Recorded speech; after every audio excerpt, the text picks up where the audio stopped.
Ready? The submission of learned counsel for the petitioner is that the impugned order has been passed under section 48 in bracket 2 next bracket A of the Act, which gives the power to the state government to remove the precedent only if there has been a failure on the part of the precedent in performing his duties. It is contended that the charges leveled against the petitioner cannot be termed as failure on the part of the precedent in performing his duties, which is the ground for removing of the petitioner. The charges can be divided into sets. One which relates to fixation of annual rent of 5 houses and land which was fixed at less than rental value, and the other regarding transfer of tenancy rights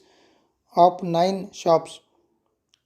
out of which 8 shops were transferred in the preceding term which ended in 2006, and only one with regard to the current term for which explanation had been given by the petitioner in his detailed point-wise reply running in over 15 pages. Learned counsel for the petitioner has vehemently argued that though show cause notice as well as opportunity of hearing was given to the petitioner, in response to which the petitioner had submitted his detailed point-wise reply and had also given his written submission at the time of hearing, but none of them have been considered by the respondent number 1 while passing the impugned order, and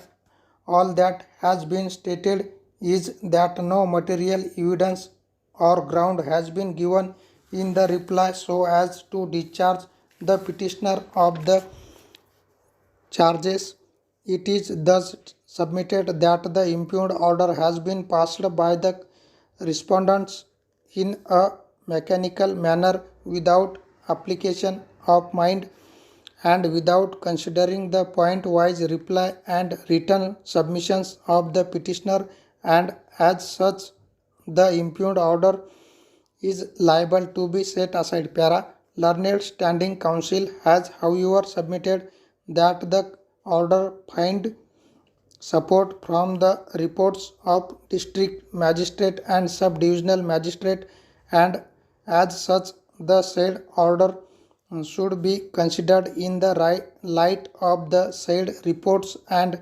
he thus submits that the order is fully justified. On being asked, learned standing counsel could not make a statement as to whether the reports of the district magistrate and sub-divisional magistrate had been provided to the petitioner before passing of the impugned order. It has been further submitted that the order having been passed under section 48 in bracket 2 capital A and not under section 48 in bracket 2 in bracket A is fully justified, as according to the learned standing counsel by UP Act number 6 of 2004 subsection in bracket 2 capital A had been inserted to provide that whereafter inquiry the precedent is found to be guilty of any of the grounds referred to in subsection 2 capital A, he shall cease the exercise, perform and discharge the financial and administrative powers, functions and duties of the precedent, which shall be exercised and performed by the district magistrate or by an officer nominated by him not below the rank of the deputy collector. Full stop.